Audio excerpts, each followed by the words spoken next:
Haleluya, saudara, shalom, selamat pagi. Puji Tuhan, hari ini kita bisa bersama-sama kembali mengikuti AMD.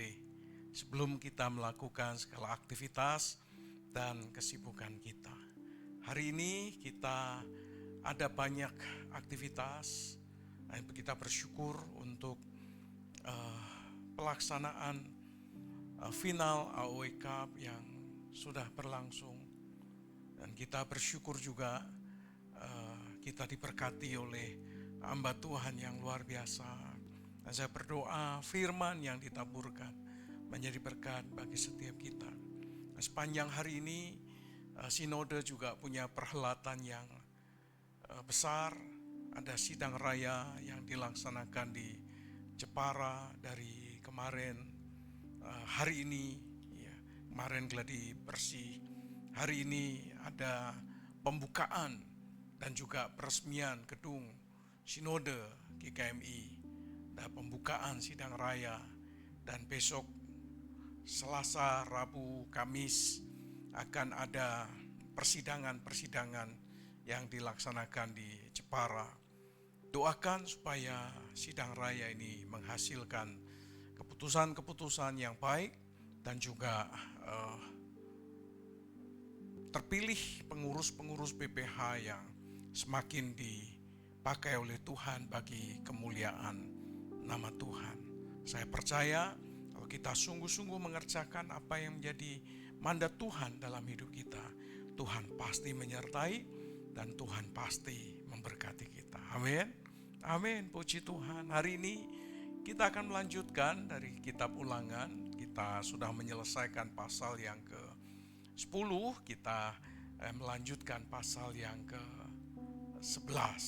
Dan kita akan melihat khusus ayat yang pertama saja. Nanti saudara Adi akan membacakan bagian ini dan kita akan belajar bersama-sama. Dan kita akan tangkap pesan Tuhan hari ini untuk kita menjalani hari, melewati hari-hari yang kita lalui bersama dengan Tuhan dan firman Tuhan. Amin. Amin. Mari kita berdoa. Tuhan, kami mengucap syukur untuk pagi hari ini. Terima kasih untuk penyertaan, terima kasih untuk pemeliharaan sepanjang malam yang telah kami lalui. Kami bangun hari ini dengan kekuatan yang baru, dengan kesehatan yang sempurna yang datang daripada Tuhan. Berkati firman-Mu Tuhan. Di dalam nama Tuhan Yesus kami berdoa. Amin. Puji Tuhan. Silakan Adi. Ulangan 11 ayat 1. Haruslah engkau mengasihi Tuhan Allahmu dan melakukan dengan setia kewajibanmu terhadap Dia, dengan senantiasa berpegang pada segala ketetapannya, peraturannya, dan perintahnya. Mengasihi Tuhan itu adalah satu ungkapan yang kita bisa ekspresikan melalui mulut kita. Kita berkata, oh Tuhan, I love you. Kita bisa berkata demikian. Kita juga bisa berkata, oh Tuhan, aku mengasihi Engkau. Kita ucapkan itu. Tapi ekspresi selain ucapan atau perkataan yang kita sampaikan kepada Tuhan, juga ekspresi perbuatan. Ada ekspresi dari perbuatan kita yang menunjukkan bahwa kita mengasihi Allah. Ditunjukkan dengan tindakan-tindakan. Yaitu apa?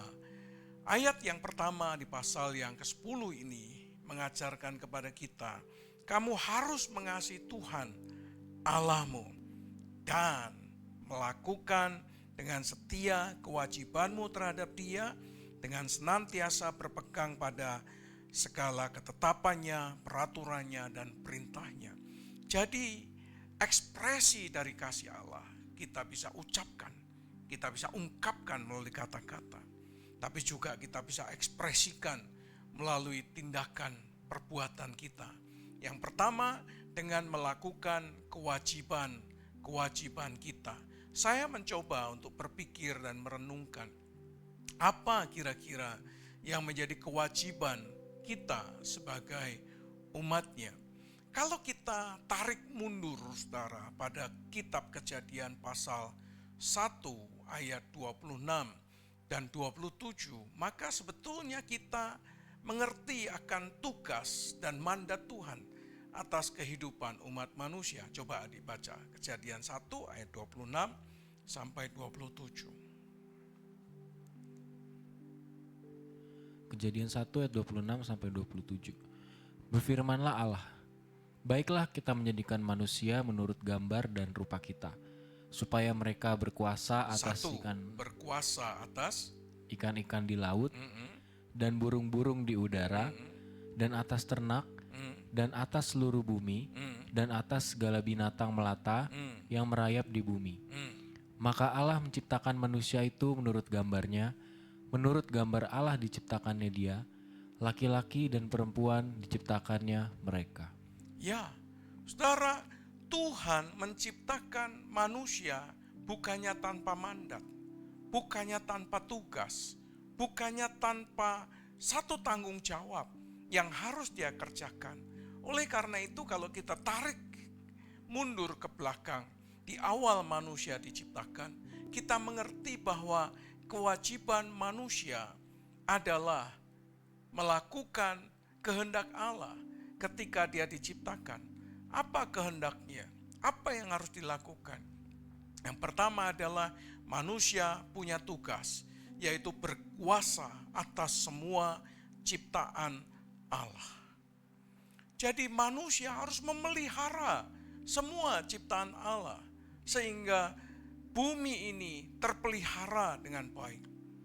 Oleh karena manusia memeliharanya, manusia memelihara dan berkuasa atas ikan-ikan, atas burung, atas binatang melata dan sebagainya. Sehingga manusia punya otoritas dan berkewajiban untuk berkuasa atasnya. Bukan hanya berkuasa atas ikan-ikan dan semua binatang yang diciptakan oleh Allah, tetapi juga mengusahakannya supaya bumi ini menjadi lebih baik. Ingat dalam Kejadian pasal yang kedua, dikatakan ayat 1 sampai 4, belum ada pohon-pohonan, belum ada tumbuh-tumbuhan. Kenapa? Karena Tuhan belum menurunkan hujan. Kenapa Tuhan belum menurunkan hujan? Karena belum ada manusia yang mengusahakannya. Oleh karena itu, manusia harus mengusahakannya. Sehingga ketika Tuhan menurunkan hujan, muncul apa yang diusahakan oleh manusia. Bukan hanya berkuasa, bukan hanya mengusahakan, tetapi juga memeliharanya. Sehingga bumi menjadi tempat yang paling fit, yang paling cocok, yang paling nyaman bagi tempat manusia tinggal. Tetapi ketika manusia melupakan kewajibannya, apa yang terjadi? Yang terjadi adalah bumi semakin lama semakin rusak. Bumi semakin lama semakin panas. Bumi semakin lama semakin tidak sesuai dengan apa yang Tuhan kehendaki. Bumi menjadi tempat yang tidak nyaman karena radiasi-radiasi, oleh karena sinar matahari yang sedemikian rupa membuat terjadinya kerusakan demi kerusakan. Bukan hanya kerusakan pada bumi, tetapi juga kerusakan pada binatang-binatang ciptaan Allah. Mereka menjadi punah, mereka menjadi tidak ada di bumi ini oleh karena perbuatan tangan manusia. Bukan hanya punah, juga rusak. Kegersangan terjadi di mana-mana. Cuaca musim yang tadinya berjalan secara teratur, sekarang ada yang semakin pendek, ada yang semakin panjang. Bumi menjadi semakin tidak nyaman untuk ditinggali oleh manusia. Tumbuh berbagai macam sakit penyakit yang disebabkan karena kerusakan bumi, kerusakan alam dan sebagainya. Manusia mengalami gangguan kesehatan pada kulitnya. Manusia mengalami gangguan kesehatan pada matanya. Manusia mengalami gangguan kesehatan pada setiap asupan makanan yang mereka makan yang sudah tidak lagi natur atau tidak lagi alami karena menjadi makanan-makanan buatan demi buatan dan menjadikan manusia semakin tidak sehat, saudara. Saya berdoa kiranya kita semakin mengerti akan kewajiban kita sebagai manusia. Tetapi semakin kesini kita mengerti, selain ada kewajiban kita sebagai manusia, maka ada kewajiban kita sebagai umat Allah.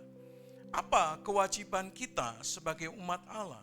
Kewajiban kita sebagai umat Allah adalah melakukan perintahnya, melakukan ketetapannya, berpegang teguh pada perintah dan ketetapannya, dan melaksanakan itu dengan sebaik-baiknya. Jadi ada kewajiban sebagai umat Tuhan. Oleh karena itu firman Tuhan berkata bahwa yang ini dilakukan, yang ini jangan dilupakan. Yang ini jangan dilupakan, yang ini juga tidak boleh dilupakan. Seringkali dalam kehidupan kita melakukan kewajiban-kewajiban kita sebagai umat Allah hanya yang cocok dengan kita. Hanya yang kita senangi. Hanya yang membuat kita nyaman.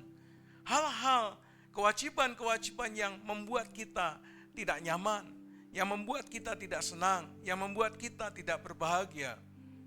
Menurut ukuran kita seringkali tidak mau mengerjakannya. Oh, ini bukan saya, ini tugas dia.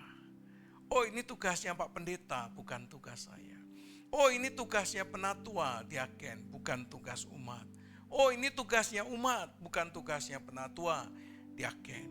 Ada orang-orang yang mengatakan begini, hamba Tuhan itu nyuruh-nyuruh kasih sumbangan, tapi dirinya sendiri tidak menyumbang. Ya, itulah realita bahwa ada orang yang melakukan kewajiban disesuaikan dengan apa yang dia suka dan yang dia tidak suka. Sehingga mengajari menjadi teladan bagi umat. Sehingga umat tidak mau memberi karena pemimpinnya tidak mau memberi. Pemimpinnya tidak mau melakukan kewajibannya dengan baik, sehingga umat pun meniru pemimpinnya yang tidak melakukan kewajibannya sebagai umat Allah dengan sebaik-baiknya. Jadi ada kewajiban sebagai manusia, ciptaan Allah, tetapi juga ada kewajiban sebagai umat Allah. Oleh karena itu, Alkitab mengatakan ada hukum yang diberikan Tuhan kepada kita. Paling tidak kita bisa menemukan atau mendapatkan 10 hukum Allah, atau 10 hukum Taurat, atau 10 hukum Musa. 4 hukum mengatur hubungan kita dengan Allah, dan 6 hukum lainnya mengatur hubungan kita dengan sesama kita. Jangan ada padamu Allah lain di hadapanku, jangan sujud menyembah kepadanya, jangan menyebut nama Tuhan dengan sembarangan, kuduskan hari Sabat. Itu hukum yang mengatur hubungan kita dengan Allah. Sabat adalah hukum yang dimana umat Allah harus sungguh-sungguh menghormatinya dan juga menguduskannya sebagai hari yang penting dalam hidup mereka. Oleh karena itu, jangan anggap enteng hukum Sabat dalam kehidupan kita. Hukum yang kelima sampai hukum yang ke-10 dari menghormati orang tua, hubungan anak dan orang tua, hubungan orang tua dan anak, hubungan suami dan istri, dan seterusnya sampai kepada hukum yang ke-10. Saudara, apa yang Tuhan perintahkan wajib dilakukan. Tetapi ingat bahwa kita melakukan kewajiban-kewajiban ini bukan supaya kita selamat, tapi kita melakukan kewajiban-kewajiban ini sebagai umat Allah yang telah diselamatkan, sebagai umat Allah yang telah beroleh anugerah penebusan, yang telah beroleh kasih karunia, diangkat sebagai anak-anak Allah, diangkat sebagai ahli waris kerajaan surga. Jadi kita melakukan itu bukan supaya kita mendapatkan sesuatu, tapi kita melakukan ini karena kita telah diselamatkan, telah beroleh anugerah, telah beroleh kasih karunia. Oleh karena itu, kita seharusnya mengerjakan kewajiban kita dengan lebih sungguh-sungguh, karena kita telah beroleh anugerah keselamatan. Amin. Mari sebagai umat Allah kita melakukan bagian kita dengan sungguh-sungguh. Jangan hindari hukum Tuhan, tapi lakukan hukum Tuhan. Bukan karena supaya saudara suci, bukan supaya saudara diselamatkan, bukan supaya saudara peroleh kasih karunia. Tapi lakukan itu karena saudara dan saya sudah peroleh kasih karunia, sudah peroleh anugerah, sudah terima anugerah Allah melalui Tuhan Yesus Kristus. Amin. Amin. Nah, sekarang apa bagian lain yang seharusnya kita lakukan sebagai umat Allah, sebagai bagian dari kewajiban dari hidup kita? Coba lihat Roma pasal 8 ayat 1 sampai 8. Coba Adi bacakan ayat ini pelan-pelan sampai selesai. Roma 8 ayat 1 sampai 8. Demikianlah sekarang tidak ada penghukuman bagi mereka yang ada di dalam Kristus Yesus. Roh yang memberi hidup telah memerdekakan kamu dalam Kristus dari hukum dosa dan hukum maut. Sebab apa yang tidak mungkin dilakukan hukum Taurat karena tak berdaya oleh daging, telah dilakukan oleh Allah. Dengan jalan mengutus anaknya sendiri dalam daging, yang serupa dengan daging, yang dikuasai dosa karena dosa, ia telah menjatuhkan hukuman atas dosa di dalam daging. Supaya tuntutan hukum Taurat digenapi di dalam kita, yang tidak hidup menurut daging, tetapi menurut roh. Sebab mereka yang hidup menurut daging, memikirkan hal-hal yang dari daging. Mereka yang hidup menurut roh, memikirkan hal-hal yang dari roh. Karena keinginan daging adalah maut, tetapi keinginan roh adalah hidup dan damai sejahtera. Sebab keinginan daging adalah perseteruan terhadap Allah, karena ia tidak takluk kepada hukum Allah. Hal ini memang tidak mungkin baginya. Mereka yang hidup dalam daging tidak mungkin berkenan kepada Allah. Ya, ini bagian penting selanjutnya yang harus kita hidupi sebagai orang yang mengatakan aku mengasihi Allah. Bukan hanya diungkapkan dengan kata-kata, tapi juga diungkapkan dengan apa yang dia harus lakukan, apa yang dia harus kerjakan.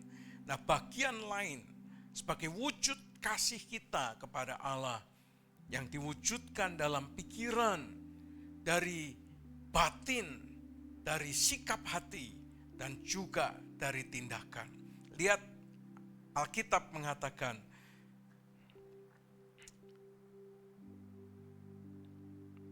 minta maaf.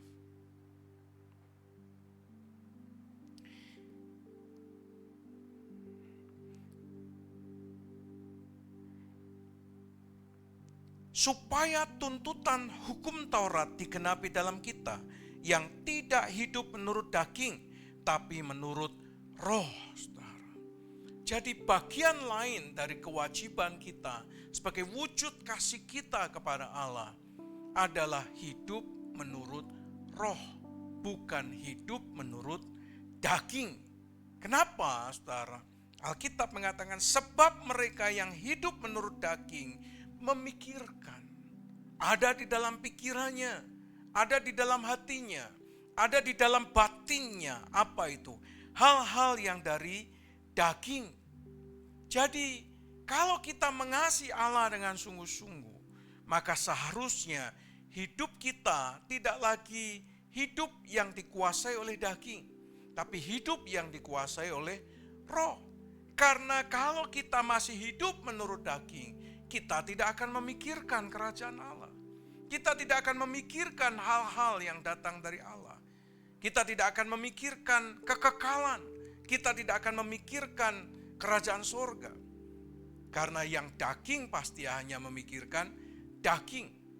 Pikiran kita, kalau tadi laku kita, sekarang apa yang kita pikirkan? Apa yang ada dalam batin kita?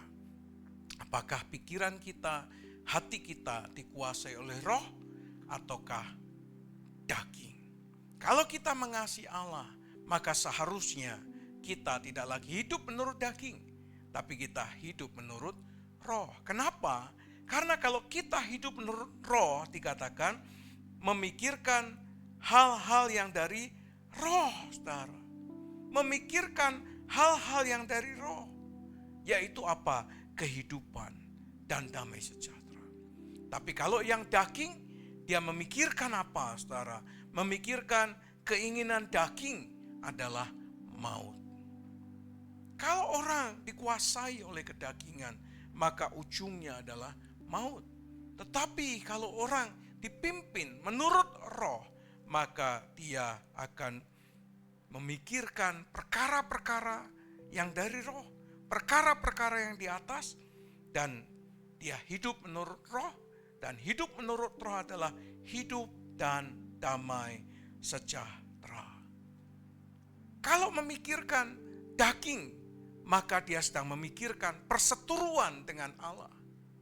Tetapi kalau dia hidup menurut roh, maka dia memikirkan sesuatu yang relasi dengan Tuhan, dekat dengan Tuhan, intimasi dengan Tuhan, persekutuan dengan Tuhan. Tapi kalau dipimpin menurut daging, maka dia berseteru dengan Allah. Dia memberontak kepada Allah. Dia tidak ingin melakukan apa yang dikehendaki oleh Allah. Apa yang menyenangkan hati Allah.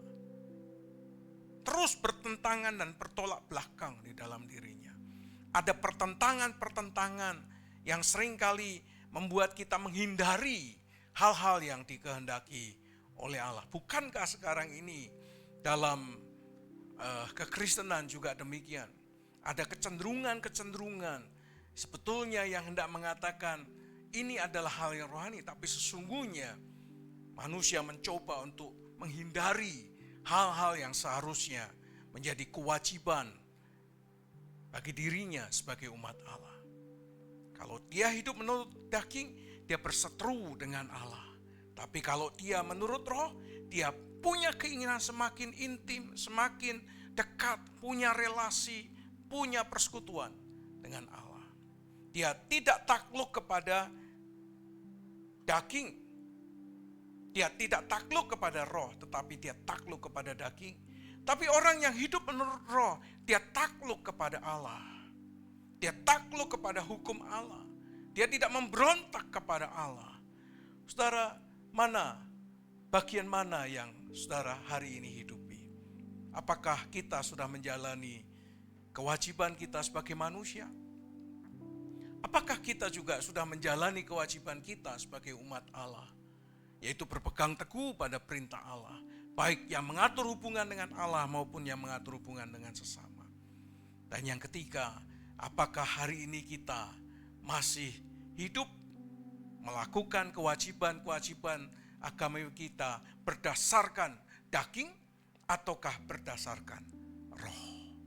Saya berdoa kita anak-anak Tuhan, jemaat AW mulai belajar hidup di bawah pimpinan Roh Kudus. Hidup oleh roh dan dia hanya takluk kepada Allah. Dia hanya ingin menyenangkan hati Allah. Dia tidak ingin berseteru dengan Allah. Dia hanya punya keinginan semakin intim, semakin dekat dengan Allah. Amin. Amin. Saya berdoa kita semakin mencintai Tuhan dengan segenap hati, segenap jiwa, segenap akal budi kita. Tutup Alkitabmu, mari kita berdoa. Tuhan, kami bersyukur, terima kasih untuk berkat rahmat-Mu. Terima kasih untuk kasih karunia yang Tuhan anugerahkan. Kami bersyukur untuk pagi hari ini Tuhan. Kami menyerahkan semua aktivitas kami sepanjang hari ini dan sepanjang minggu ini ke dalam tangan anugerah-Mu. Biarlah kami boleh menikmati pemeliharaan Tuhan yang terbaik. Tuhan memberkati sidang raya yang mulai dilangsungkan hari ini, pembukaan, esok sidang pleno dan sidang-sidang seksi. Kiranya Tuhan juga beserta, agar dihasilkan keputusan-keputusan yang terbaik dan melaluinya nama Tuhan boleh dipermuliakan. Jadilah semuanya untuk kemuliaan nama-Mu. Di dalam nama Tuhan Yesus Kristus. Kiranya damai sejahtera dari Allah Bapa, cinta kasih sayang daripada Tuhan Yesus Kristus, persekutuan pertolongan pimpinan dan kuasa Roh Kudus, menyertai saudara sekalian dari sekarang sampai selama-lamanya. Di dalam nama Tuhan Yesus Kristus. Haleluya. Amin. Puji Tuhan saudara. Selamat menikmati hari ini dan sepekan ini, kiranya kita diberkati oleh Tuhan. Kita sudah memasuki minggu keempat dan kita sedang mempersiapkan diri untuk menyambut HUT AOE yang ke-11. Persiapkan diri kita nikmati anugerah Tuhan. Amin. Amin. Happy Monday, you are blessed.